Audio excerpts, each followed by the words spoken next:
My family is not a climbing family, and I'm in Belgium, so it's not a climbing country. I arrived to a point I had to stop physical preparation because it was not good for my climbing, because I take a lot of muscle and quite fast. If you have more muscle, it won't be so feminine, so maybe calm down. I already heard that. Welcome to another episode of the That's Not Real Climbing podcast. I'm your host, Jenny, and I'm excited to introduce my guest, Chloé Caulier. Chloé is a boulder and lead climber competing in the World Cup circuit for the Belgian team. This is my first time talking to a Belgian climber, so in this episode, we'll learn a lot about their fairly newly established national team and how funding works. And we also talk about body image with being a more muscular climber, as well as the difficulties that come with being a female climber. Hope you enjoy this episode with Chloé.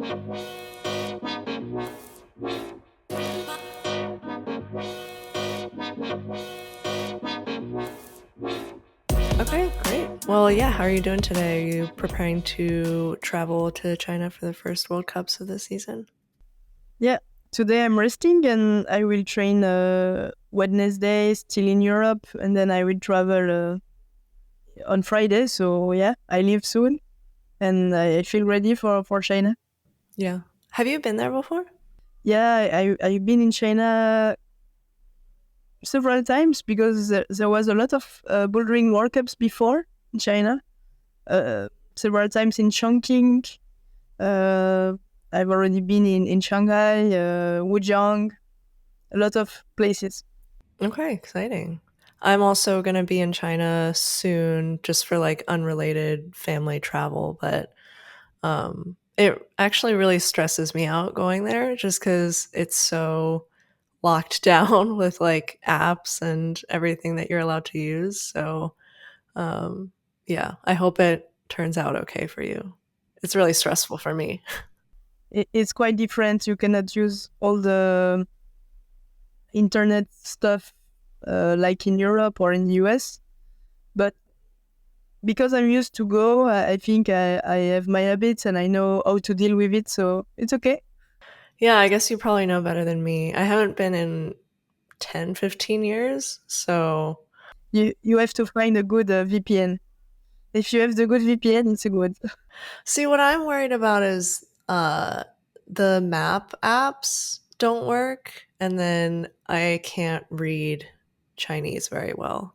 Yeah, you really have to use a map in advance. For example, for me, I use it in the hotel before I go out, so I'm sure that I'm not lost during Yeah. the way. Yeah, it's stressful. But how do you feel in general for the upcoming season? Are you excited, nervous for it to start? Yeah, I'm quite excited and I feel also in shape, so I'm I really want to climb at my level and just enjoy competing. Yeah, I did some simulation with other teams lately and it went well. So if I can climb like this training camps, it will be good. Yeah, who are you training with? We had uh, two or three training camps with other teams. So it was the Belgian team with, for example, the Slovenia, the Austrian and the German teams. So we did both bouldering and combined simulations. So it was a lot of OQS athletes who were there and some of the boulders specialists. So it was very interesting because, yeah, it's good teams. So it's also good to see where you are before the season starts. And it can give you confidence if you are in good shape. So it's good before the World Cup that you know where you are and what to expect. Have you ever gone into these training camps and then realized that you're feeling much worse than you thought you were? Yeah. I already had this experience last year. To be honest, last year wasn't so good. Uh, Already during the simulation, but I was still believing in myself that I could change things during the next sessions and to improve. But yeah, then finally it was not. I was not improving, and the competition season didn't go so well. But yeah, since then I made a lot of changes, so it's different. Okay. Yeah, that must be really stressful. Yeah, If like I can't imagine going into it seeing all how strong everyone else is and then realizing that you're not where you should be. yeah, I feel like I kind of experienced that recently, climbing in a competition where I was like just warming up and everyone else was way stronger than me. And yes, already going into the competition, I was in a bad like mental state because I was like, even during my warm up, I can tell that everyone is way better. And that's yeah. really stressful. But it's also a part of competition, and I would say that there is no rule, because sometimes you're pretty bad at the warming up, and then you do the best comp of your life. So it's also important to not to stress too much about the warming up or how you feel in the beginning of the session, because sometimes I think with the adrenaline of the comp or the mental game, you can really change your climbing when you are on the first boulder and then it goes well. Sometimes it's also the opposite. You feel so strong in the warm up zone, and then you do your worst comp. So it's not always a link between the last sessions and the warm up and the competitions. Yeah, you also need to believe in you until the last minute. Huh. Okay. Yeah, I'll keep that in mind. But yeah, I'm glad you're feeling strong after the simulation and hopefully things will go well. Thanks. Yeah. How did you, for those who don't know, how did you get started climbing and when did you start competing? Yeah, for me it was I started randomly, I would say, because my parents are not climbers. My family is not a climbing family, and I'm in Belgium, so it's not a climbing country. We don't have mountains. We don't have a lot of cliffs. So it was basically um, an opening day at the gym. So it was for free. You could climb for free, and it was close to my house. So my parents saw the advertising that we can climb for free that day. So they were like, okay, we can try with the kids. It's a good activity for the weekend. So I went there with my parents and my brother. And it was my brother and I who climbed. And I really liked it. Like from the first route, I wanted to go to the top, and then I wanted to try every route of the gym, and I didn't want to stop. My parents had to pull me out of the gym. So yeah, I just asked them to to be registered to a club and to start it every week. So that's what they did, and since then I never stopped. How old were you? I am 27. Or when you started? When I started, I'm 27, and I started around 8 years old, I think. Okay. And when did you start competing? Was it as soon as you signed up for the club you started competing? I think it was like 2 or 3 years after, Mm. so around 11 years old, 11 or 12. And was that like local competitions or did you, I guess, already start doing international competitions? I think my two first comps were kids competition, like local comp, and then I fastly went to national competition. But also because in Belgium we didn't have a lot of regional or intermediate level, so it was or really easy comp or national. Yeah, that makes sense. And I guess did your brother also end up climbing or did he not like it as much? From the first time, he didn't continue, but then he climbed later, like when I was already in the team. So I think it was maybe 5 or 7 years later, just like this, but not competing or not expecting any results. It was just for fun. He's better at tennis. Oh, It's a good okay. it's a good tennis player. Does he like compete in tennis? Is like competition running in your family? Yeah, he competed in tennis, and he was very talented in a lot of sports, like football and tennis. So with balls, he's very good, but he's not a competitor like me. Okay. He's not Nice. really interested by competitions. I think he's even more talented than me in sports in general, but it's just that he don't want to compete, and I am a real competitor. So from being a kid, I remember also at school I wanted to be the best in the sport class and always. So Yeah, I can relate with that. So your experience doing youth competitions, how do you feel like that compares to doing elite competitions, and how is that transition? for me, the transitions was quite good because I remember I did the World Cup finals just after I was in the first year of in the senior categories. Oh wow. So the transition was good, but the difference was, I would say, mainly the style. It's way more powerful in the senior, for sure, and also like the fields because there is more people, so you cannot do mistake.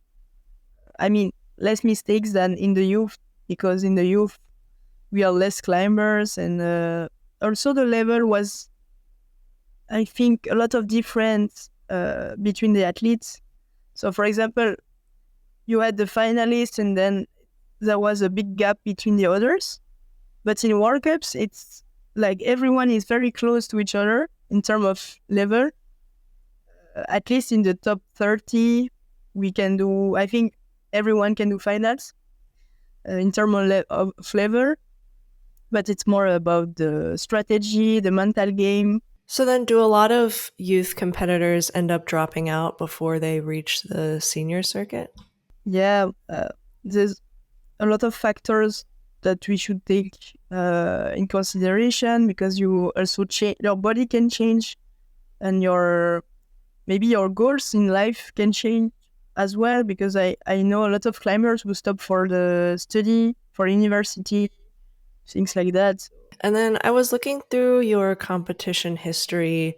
You've done boulder, lead, and speed competitions. Yeah, I mean, it seems like bouldering is your favorite, but um, yeah, is bouldering your favorite? yeah, I would say yes. Yeah, the story is that I started with lead climbing because in Belgium there was no bouldering teams or groups. It was mainly lead clubs. So I was very good in lead. Also in the European Youth Cups, I did finals. I made podiums. Uh, and then I discovered bouldering because the first bouldering European Cups started, and I tried, and it felt that I was even more good. I think because my body is better for the strength sport effort, shorter effort, and yeah, I'm more strong than endurance. So yeah, bouldering came like naturally for me because I never trained it before my first European Cups, Youth Cups. So yeah, one moment I just chose because with school and everything, it was better to be specialized in one discipline, and it paid off. So it was a good choice in my opinion. Then climbing became an Olympian sport. So, and it was a combine with the three disciplines.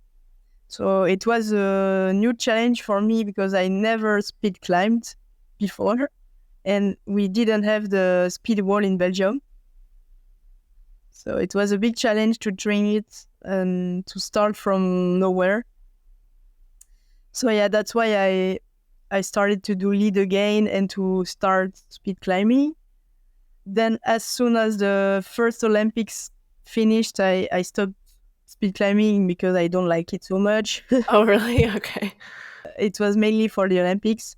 And now the next Olympics, it's about lead and bouldering. So I'm still doing both. I like lead a lot. I still prefer bouldering, but both are very good. I really liked these disciplines. I guess I thought if you were like a more powerful climber, you might like doing speed as well. But yeah, I don't know. One specialist told me I am good for my experience, for the experience I had at that time, and I have a good body type for it. But yeah, it's just always the same, repeating the same movements. And what I like about climbing is the variety, that every session you can try different moves, you can learn something every day. So yeah, speed is not my thing, but I liked it. Like, it was good to learn a new sport and to improve, because you see your times getting better and better. So it's quite satisfying. But I think at one point, when you are fighting just for small details and always doing the same, yeah, I don't like it so much. Yeah, you kind of hit like a plateau and then you're just Yeah, shaving off like 0.1 seconds at a time. but it's also fun to watch. So yeah. So you said that there was no speed wall in Belgium. Is there still no speed wall there? Or like where did you go to train? So now we have. It's also a matter of time, because as the government supported Olympic sports, they wanted to provide speed walls, but it just took times, and it's, I think, always the same with administration and everything like this, that it takes more time than the time we had at that time. So I think we had this first speed wall very close to the qualifying event. So before that, I was going to Holland, the Netherlands, or Germany to train it. So it was a lot of travel, because for me, Germany, it's 2 hours by car, and so to go, and then 2 hours to go back. And Netherlands, it's 1 hour and a half. So if I wanted to do double session a day, for example, bouldering and speed, I had to move a lot. It was very tiring. Yeah, I guess I can see why that would make you not want to do speed more than you have to. Yeah. Okay.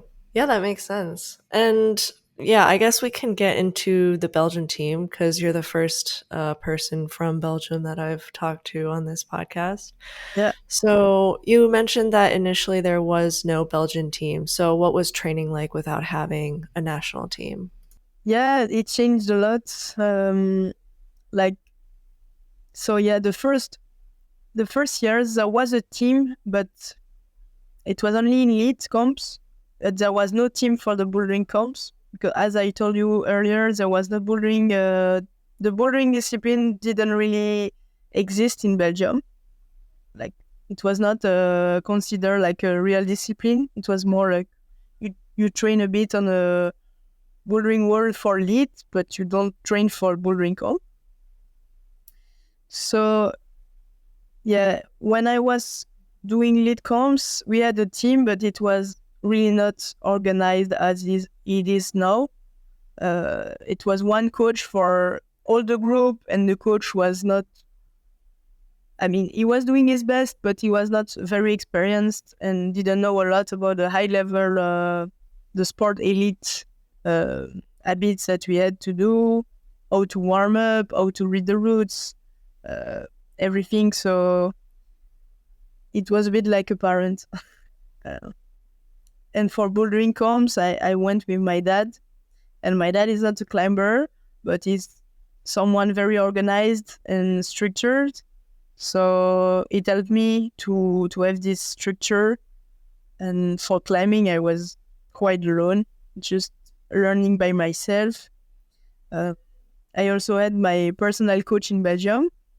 So we tried to improve after every comp. Like, I filmed everything so he could watch it and we could learn some things. And between comps, we really work on what we saw on videos, and I could really see the progress over the years. I think it was just slower than if I had a real team or a real structure. But at that time, I think there was a lot of countries in the similar situation. And yeah, with the years, we built a team. And yeah, because for example, the first World Cups I did, I was alone in bouldering. So it was one coach and me. And now we have a real team. We have three men's, two or three women's sometimes. Depends. If it's in China, I'm still the only woman to go. No, for example, next week. But when it will be in Europe, we can have three women's, for example. And we have also a physio. We have training camps in Belgium. We have national wards to train, national center. So it's a lot of changes from the past and from what I knew at that time. Yeah, you said that your dad was your coach for a while. Did he have any like sports background or like strength training background or anything? I don't know the name in English. I will check. What is it called in French? Billard. I can show you a picture. Sure. Do you see something? Oh, okay. Yeah, yeah. Yeah, I guess like pool or Yeah. So billiards. he was European champion in pool. Huh. So it was competitive, but it was not physical sport. So it's different. It's quite different, but at least he had the competitive way and the structure. So it helped me. On some points, it helped me a lot, and at some points, it was also hard to be with your dad. It's sometimes it's not the same. Yeah, you get annoyed by him or bored, and you're like, oh, shut up, don't tell me that at that moment. I'm already stressed or something because he wants you to do your best, so he's pushing a lot, and sometimes it's too much. And I mean, I guess pool is quite different from climbing. So, did you Yeah, ever feel like he wasn't qualified to be giving you advice? yeah, that's it. Yeah, I didn't know that there were like competitions for pool either. That's interesting. Do you ever miss like training before there was a whole team, or is it always just much better training with a team in place? Sometimes it was also hard to be with a team. I think especially um, in the transition period because I was the more experienced for a while. So I was the one who pulled everyone, you know? So I couldn't really take the advantage uh, from the others, to learn from the others, at least in the first years. And then it changed a bit. Like now we have very good men's athletes. And so when I train with them, they're really pulling me and it's good. But also it's men's. So it's not the same that if I train with women of my level, it's way better because I mean, sometimes when a man does a movement and you are not sure you can do it, you will say, yeah, but it's a guy, so it's okay if I don't do the moves. And then you see another woman who do it and you are like, okay, I have to do it now. No Yeah. excuses. Yeah, I get that. Yeah, it can be good and it's also bad sometimes, but especially because we don't have other very strong women at the moment for the bouldering team. I am really the strongest, so and from far, so I don't learn from other women, and I'm always pulling the others. It's good for the country, but for me personally, it's sometimes hard not to learn so much during the training camps. But yeah, with the years, we also improved the quality of the training camps. For example, this year we went to Slovenia, so with in Slovenia, in Germany, and they have a lot of strong women, so it was good for me. It was one of the best preparation I could have because I could train with top three World Cups athletes, and it was good.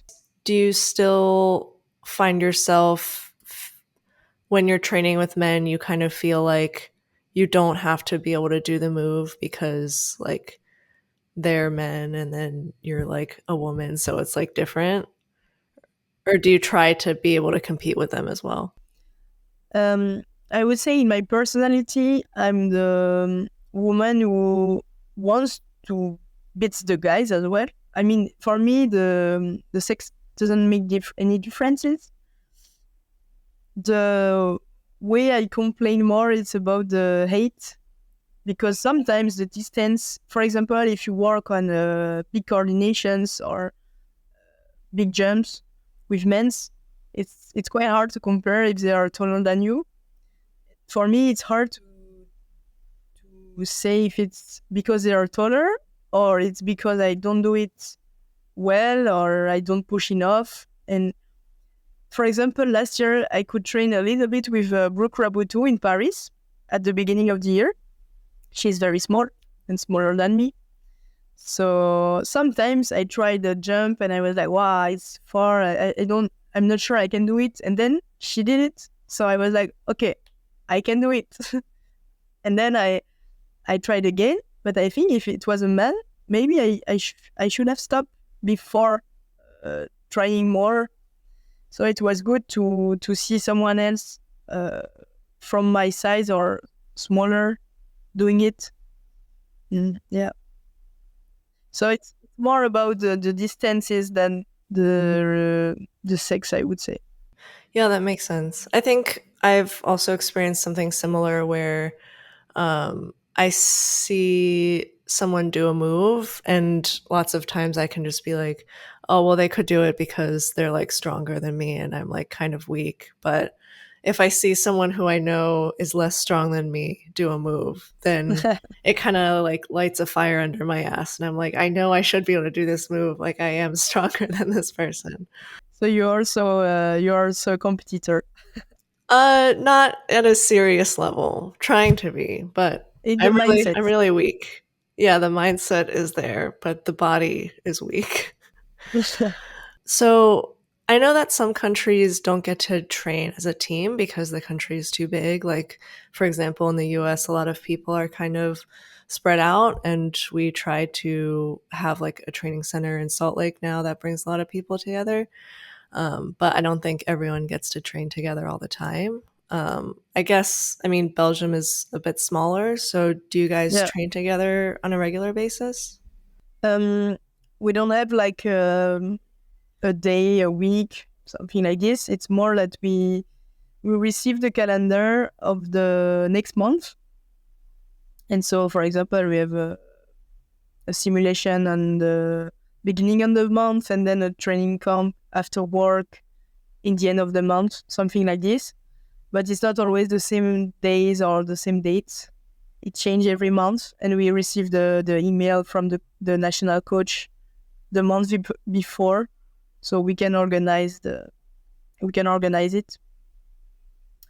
But it's new from last year. Before it, we had less training camps, and before we didn't have training camps because we didn't have the training center.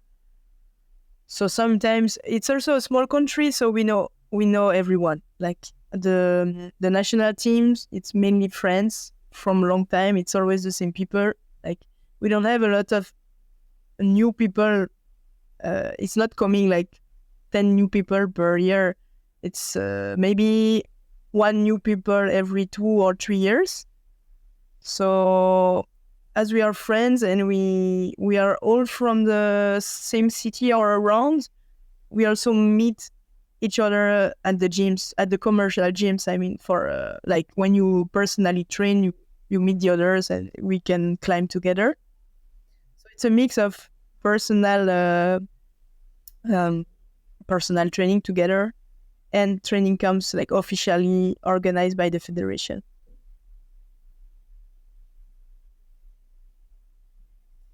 Yeah, especially from 2 years ago now, we have a very good one in Brussels. So in the capital city, it's called Le Camp de Base. So it means the base camp in English. There is a Master of Fire competition over there. I don't know if you watched it Tomoa was competing there last year.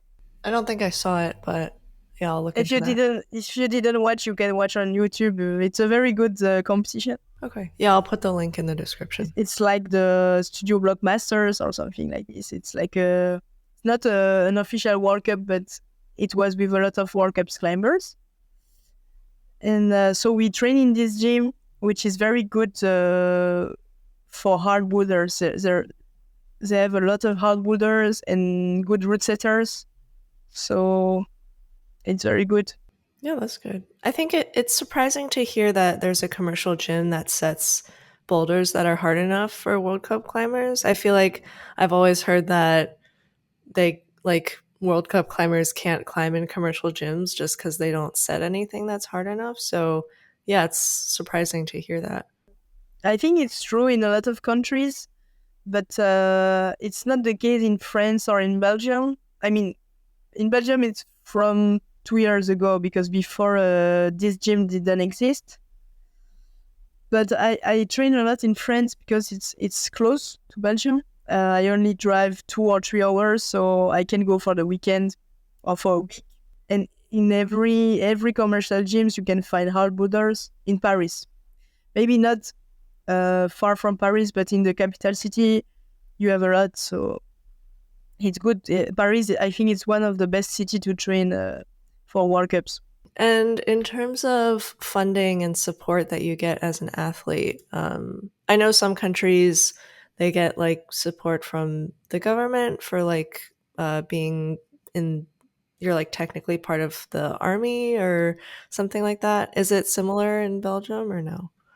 Yeah, it also evolved with years, but now I have a salary from the government to be not a military. It's not a military salary. It's a very sport elite for the Olympic project. So until I am in the Olympic project, I have a salary to do my sport. So it's very comfortable for me. Yeah, that's good. It's good. Yeah, so you don't have to do any like you don't have Yeah. to I guess divert your focus doing other like commercial setting or anything like that. Yeah. The question, if I didn't have that salary, the question would be, what do I do next to training? I can give course or I can route set, but it's also tiring and it takes time. So it's complicated to combine. But I know a lot of World Cups climber have to do it. But you said it only started 2 years ago, where they started doing the government salary. This salary was from the first Olympic year, but it was also for the preparation of the Olympics, so it was before 2020. I think it was 2018 when it started, but at that time it was a half-time salary. Then I had better results, so I could have the full time. But it can change every year. Considering your results, they evaluate you every year, and you can also lose it in 1 year. So it's not very sure for your long-term future, but for the moment, for the Olympic project, it's very good to have that salary and the support from the government. Yeah, that's good to hear. There's a lot of people out there who are struggling with that. So yeah, it's good to know Yeah, that you have some security. yeah, But okay, yeah. Switching gears a bit into, I guess, like body image related things. You have one of the more muscular builds of the female World Cup competitors, and you mentioned that you're very proud of it, which is good.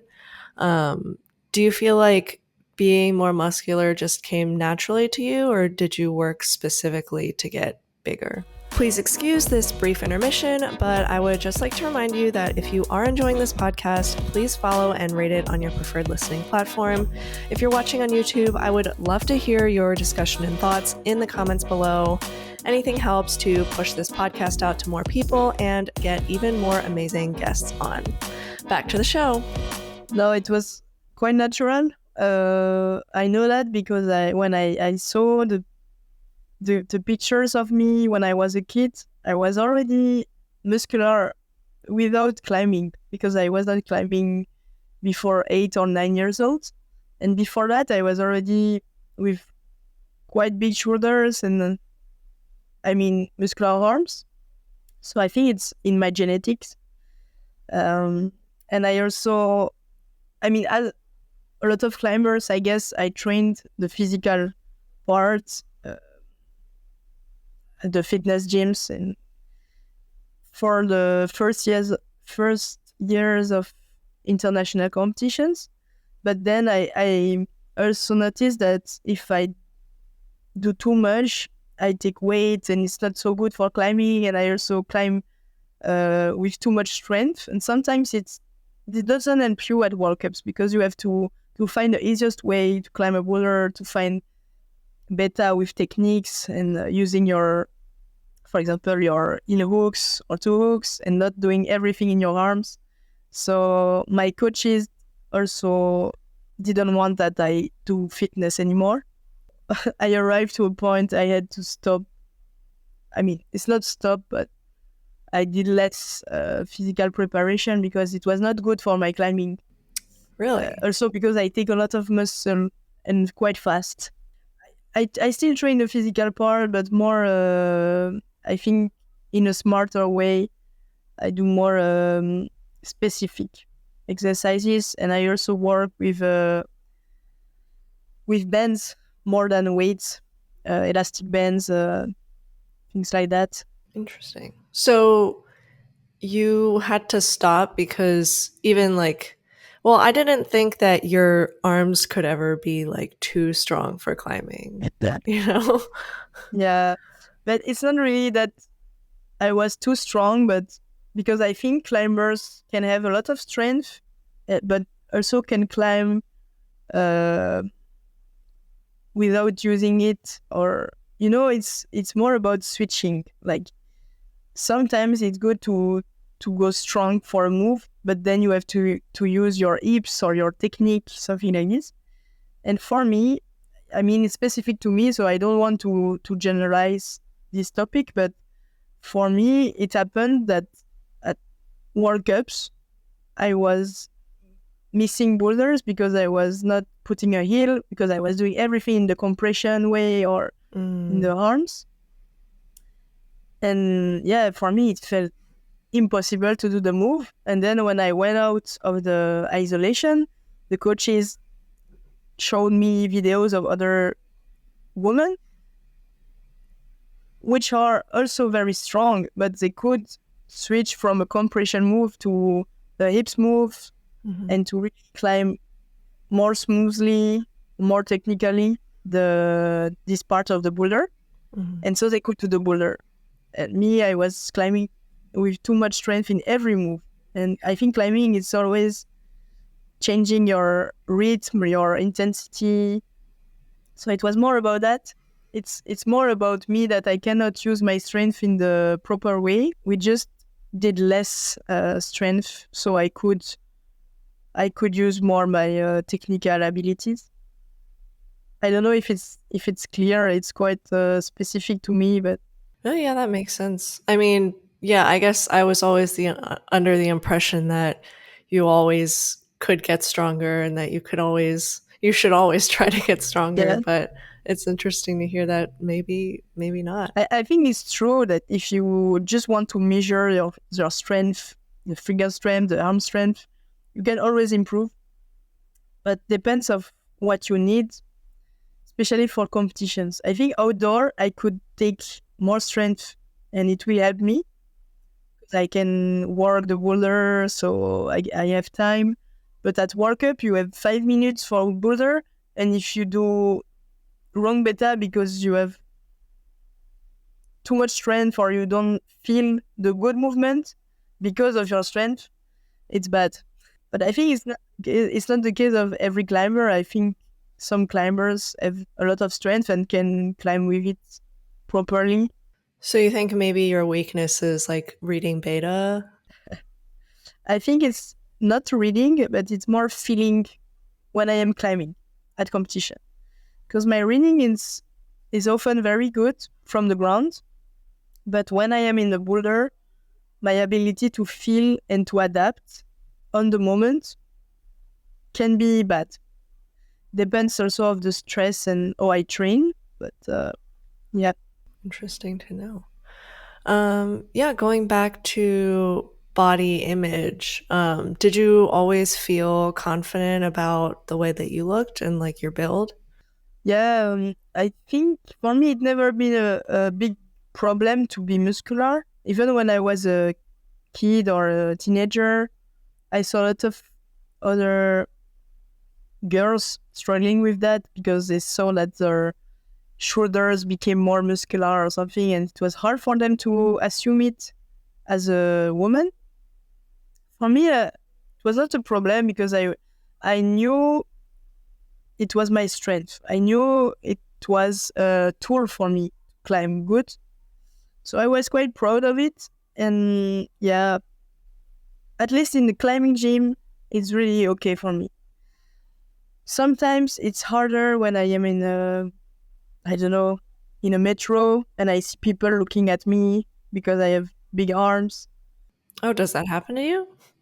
Yeah, yeah. Also in a restaurant or something, if I have a top or something where you see my arms, sometimes I see people looking at me. Yeah, it's not cool. But I think for everyone, you don't like to be looked at long. Yeah, for me, it's not polite. Mm-hmm. It's weird to do that. Yeah, I think I have well, not as similar of an experience, but when I grew up, I never did any exercise, so I'm used to looking like a certain way. And I didn't start climbing until I was like 20 years old. So since I never grew up doing any exercise, I'm like not used to seeing my arms or my back being big. And I'm like not used to the way I look wearing like a strappy top. So it does kind of make me a little bit uncomfortable, even though I'm like not that like bulky yet. But yeah, it makes sense. Like I accept it because it allows me to do the moves that I want to do. But yeah, it definitely, I think sometimes it like looks out of place. Yeah, I think I was also lucky. I was thinking about it when you were talking, and I just remember that my parents were also proud of that. Like, I mean, they were really helping me to be proud of that. Like, my father was always saying, "Yeah, Chloé, she has strong muscles and it's good." I mean, I think I already met climbers which have non-climbers' parents, and they were like, "Yeah, but only if you have more muscle, it won't be so feminine. So Oh, maybe wow. calm down." I already heard that, and my parents were not like this at all. They were really proud of me and supporting me for my choices. So if it was good for my climbing goals, they were supporting me. So I think it's also helped me to be confident about that. Wow. Yeah, it would be really hard if I think like my parents said that it looked bad. I think that would be pretty painful to hear. Was it like other World Cup climbers or just like people that were in the gym? At that time, it was more uh, when I was doing youth comps. So it was international competitors. It was Belgian competitors in the national team, but it was in the youth comps. Yeah. So Wow. they didn't continue at World Cup level, but yeah, they were still the best in our country at that time for their age. So it's quite sad. Yeah, that's a shame to hear. Jeez. Yeah, But it's good that your parents were supportive of it, and I'm sure yeah. that helped with your confidence as well. But okay. Yeah, moving on to you being I guess one of the only women on the Belgian team. So I think earlier you mentioned that there are a couple of other women on the Belgian team now who will be participating in the European. For a long time, I was the only woman in the bouldering team. In lead, we always had good climbers because we had Muriel Sarkani, we had Anak Verhoeven, mine. So several climbers who made podium and also won World Cups in lead, but in bouldering, we didn't have so much. We had another Chloé. It was Chloé Graftio. She also won World Cups, bouldering World Cups. I think it was in 2009, something like this. But I was not in the team at that time. I was too young. So when I started World Cups, I was the only woman in bouldering. And now we have two other women, but for example, for this year, they are not selected for the World Cups because they are not strong enough. They are only selected for the European Cups. But they could go at World Cups only if they get good results at European Cups. So you can be selected in the season, during the season. Yeah, for the moment, I am the only woman in the bouldering team. I think also one of the Discord questions was about this. Would you prefer to have more female high level Belgian competitors, or do you like being like the dominant female competitor in the country? Yeah, I have an ego of a competitor, so it's good to be the best.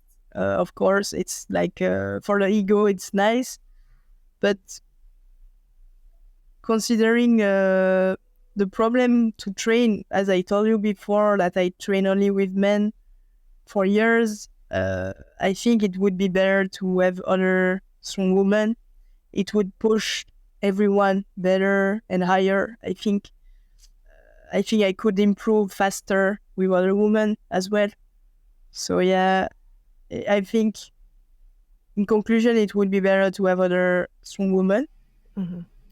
But yeah, for sure, it's about 10 years I am the best in Belgium, and it's also good, but it didn't.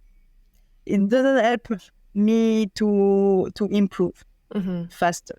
So it kind of allows you to win money in competitions when you're in Belgium, but then at the World Cups it gets a little bit difficult for you.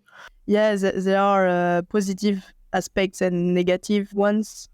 And yeah, when I am in my country, I can win the competition, I can win money, I can win the salary because of that. But when I am at World Cups and I see other teams with a lot of strong women, I see that the results can be better because of that. Yeah, do you ever feel, I guess because of that, do you ever feel intimidated when you're competing at World Cups with other really strong women? I started World Cup when I was very young. I was 15 years old. Uh, so at the beginning, I was climbing against my idols. So I was impressed. So that time I was climbing against Anna Stor, Akio Noguchi, Julian Wu. And they were the women I was watching at TV. So yeah, at that time I was really impressed. But then when I get good results and then the women of my age came, I think I was on the same status from my view. But it also depends of the time of my life. I think some period I was less confident and I could be impressed by the others. Sometimes I felt very confident and I felt the best and I was not afraid of anyone. So yeah, it also depends of my mood. But in general, no, I know we know a lot of climbers at World Cups. Like I compete at World Cups for more than 10 years, I think. So I know everyone, almost everyone. So it's more like friends or people I'm used to see every year. So I think I'm not afraid anymore. It's really like an environment that you know. It's less terrifying than a new environment or something you don't know. And you also mentioned that you got to train with Stasa recently, and you really enjoyed that experience. What do you feel like? I mean, she's also like a really like muscular, strong female competitor. So, what was your experience training with her? Yeah, it was really good. It's funny because we know each other for a long time. We have just 1 or 2 years difference. So we competed at youth competitions against each other. So we know each other for a very long time, and I think we always appreciated each other, but we never spent time together. Really, it was just competing, and yeah, it's funny because we are quite similar in terms of situation. Like she's the only woman. She's with her parents. I was with my dad before the team started, and still now I am the only woman in the Belgian team. So sometimes I can feel a bit alone. Uh, and I think she feels the same. And she's also training with a German team. I train a lot with French team because it's close to my country. So we have a lot of common points. Also because we are muscular and we are quite in the same style of climbing. So I don't know. We had this idea at the end of last year because we were invited in a duo camp, and we were in the same team in Paris. And it worked very well. Like the personality matched, the climbing abilities also were complementary. Even if we are in the same style, but for some details we were complementary, and we really had fun at this camp. So we said to each other, okay, we should train together sometimes. It could be nice. So we discussed it after the season, and Stasha came to Paris 2 times 1 week because I was training in Paris at that moment. And it was very good because for me, I'm not used to climb with other women at training sessions. So it was very good to see that I can do things she can do, or that she can push me, I can push her. It was really give and take, give and give. Yeah, and also the personality matched, so it's very good. Like we became more friends than before. Yeah. Hoping to train more with her in the future. Yeah, I think we will do it because so we organized this weeks in Paris, but we also met at the simulations in Germany, in Slovenia. So actually we train more than 2 weeks together. We train more like 3 or 4 weeks this season, this preseason. So yeah, and we said to each other that we are motivated to keep going. We will do other sessions together for sure, and I think it's also good to have a friend with me at the OQS or at the World Cups. It's always good. I think also for her because she's also always traveling with her parents, and I think it's good to have a friend next to it. It's a shame that it took so long for that to finally happen, but it's good that Yeah, you guys are finally training yeah. together. What was you mentioned like the team boulder competition that you did? I forget what it was called, but what was your strategy for that competition? Because it's not often that you do like a team competition. So the qualification, it was about 15 boulders in a row, like it was in a rounding gym. So it started from the easier one to the hardest one. And we had, I think, 5 minutes per boulder with no rest. So it was really in a row. But as we are two, you can do, for example, I can do the first boulder, she can do the second one, I can do the third, etc. So we just observed in advance, okay, which boulders are our style. And so we could decide which climber will climb this boulder. So we decided according to the style and also to the height, because Stasha it's a bit taller than me. So if it was a big jump or witchy move, she would go. And if it was a small box, I would go because she hates that. And I'm very good at small boxes. So we mainly choose with the height and the distances. But also we were open to adapt For example, at one moment, Stasha was in a slab. She was supposed to climb a slab, but she couldn't start finally. So I just made one try and I could start. And so I keep continue to climb and it works. So yeah, we had a initial plan and we also modify. Uh, yeah, depends of what happened at that moment. And in finals, it was quite the same. It was also uh, 5 minutes per boulder, and yeah, we couldn't read it in advance, so we had to decide in the 5 minutes. But as we already did this in the qualification, we just follow the same logic with the height, the distance, and if we couldn't, for example, do the first move, we just tried both. We see which climbers is going the highest. Yeah, did you like that format? Do you want to do it again? Yeah, it was very fun. It was very good.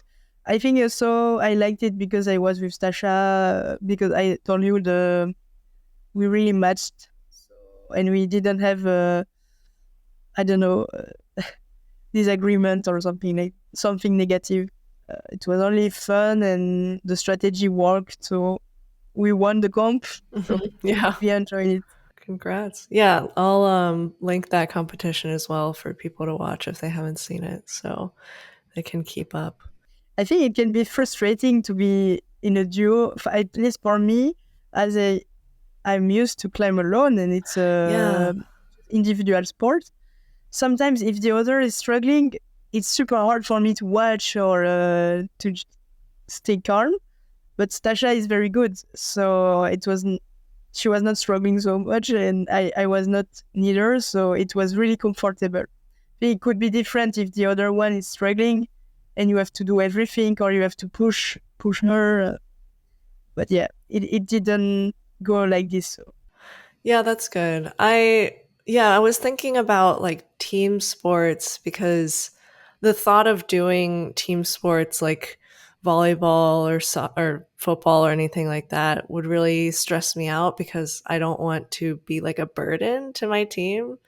Yeah, So I don't know how I would feel about doing like a team or partner competition. I think that would be too stressful.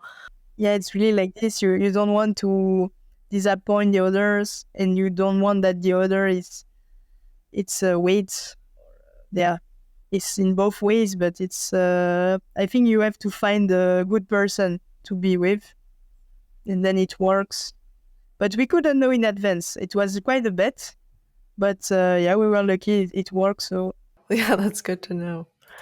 And then last question about, I guess, being a female climber. I think you mentioned that at the climbing gym, even at like the commercial climbing gym, I guess you said that you experience a lot of, I think you said like machismo with the climbing gym. yeah, Is that, yeah, I'm surprised that that's still something you experience as like a professional climber. yeah, it's true. It's a shame, but it still happens. I think it happens to every World Cup climbers for sure. Because climbing is increasing a lot, so you also find people who are beginners and from other community in the gym. I think usually I will call the real climbers who follow competitions. They know you, so they know that you are strong, and they won't underestimate you. But sometimes I meet people at the gym who are not following competition, so they don't know me, and they just see a woman which is climbing in a black boulder or red boulder, and if they don't know the level or the difficulty, they just think, okay, it's a woman, so if she can do it, I will try, and then they cannot start. It's quite funny to watch, but sometimes it's less funny when the people are coming to talk to you and to, I don't know, they give their opinions or their advice, but you didn't ask for anything, so just let me alone. Like, it's not cool. But for the rest, when I see a guy which is trying the same boulder as me just because I am a woman, I find it very funny because it's directly punished. It just cannot start the boulder, so it's funny. But yeah, it still happens. Um, yeah, I think because a lot of people don't know climbing and start climbing. But yeah, it's also happened with real climbers, but I think it happens less. Yeah, I guess I'm kind of surprised that you have that experience because I don't think I see that too often. But I guess maybe I just don't try stuff that's hard enough. So I don't see it Oh, maybe happen. it's question of culture. Mm, I don't know how it is in the US, but I think in Europe the men's are still considered like better than women's. hmm. It shouldn't be like this, but I think it's still in the culture for it's changing. It's evolving a lot, but it's also still in the culture. Also in the work world, men's are better paid than women. Mm.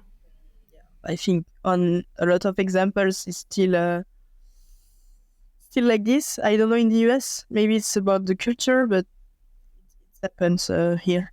No, I mean I think in general it would still be like that. I don't see it as much in a climbing gym because I think in climbing gyms people are usually a little bit more um I guess like accepting. There's not as much like toxic masculinity, I guess, but it depends on the gym as well, I think.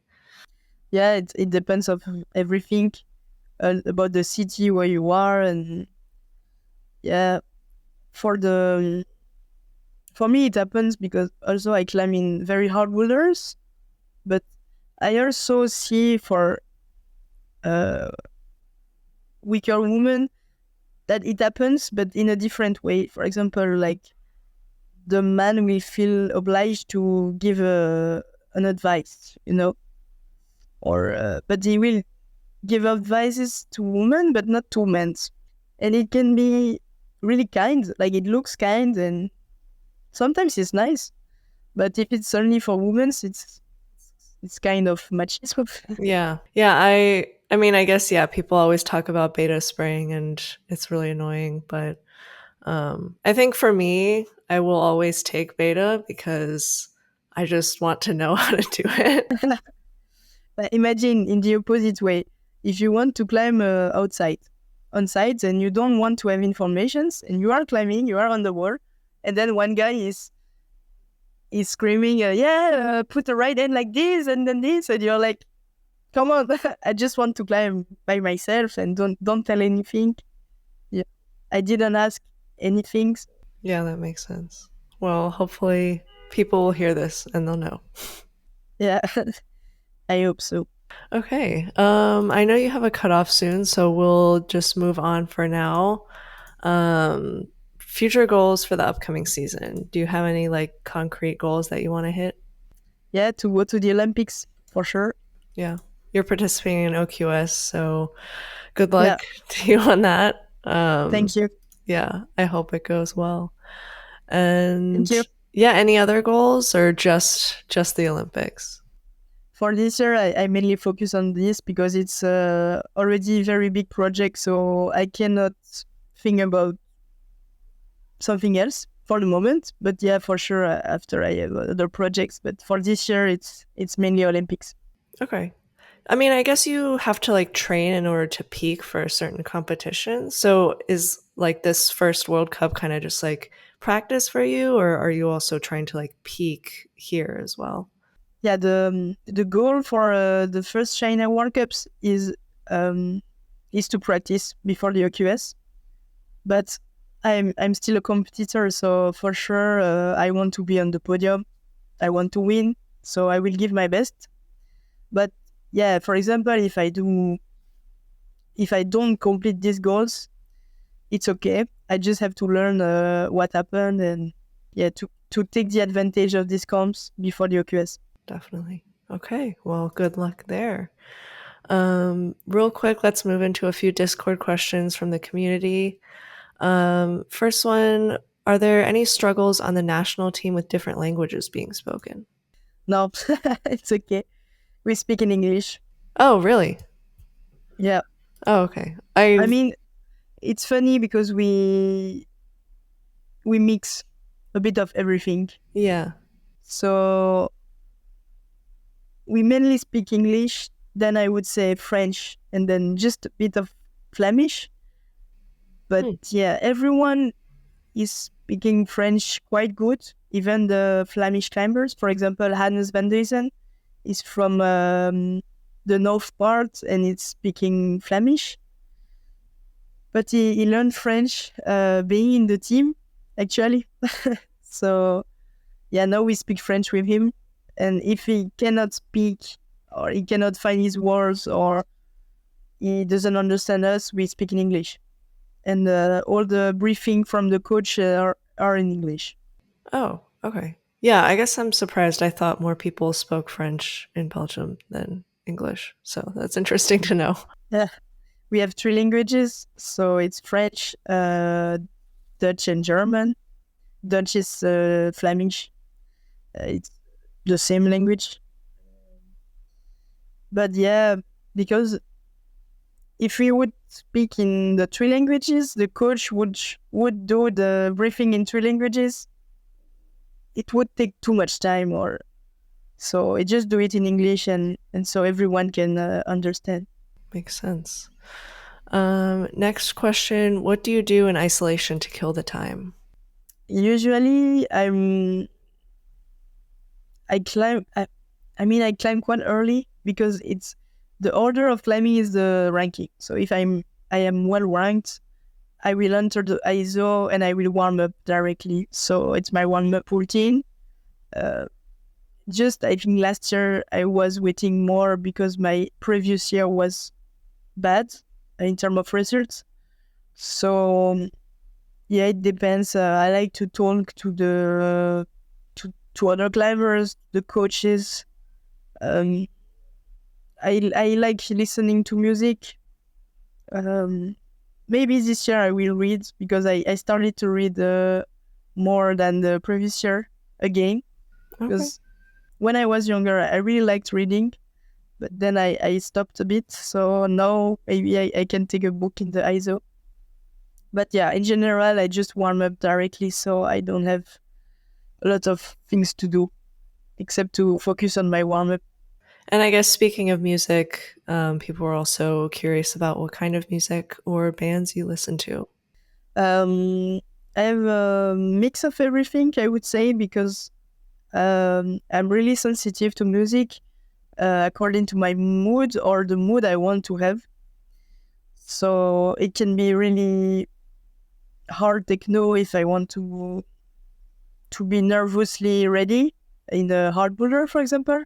But sometimes if I know that it's a slab and I need to be really relaxed or calm, I will listen to calm musics.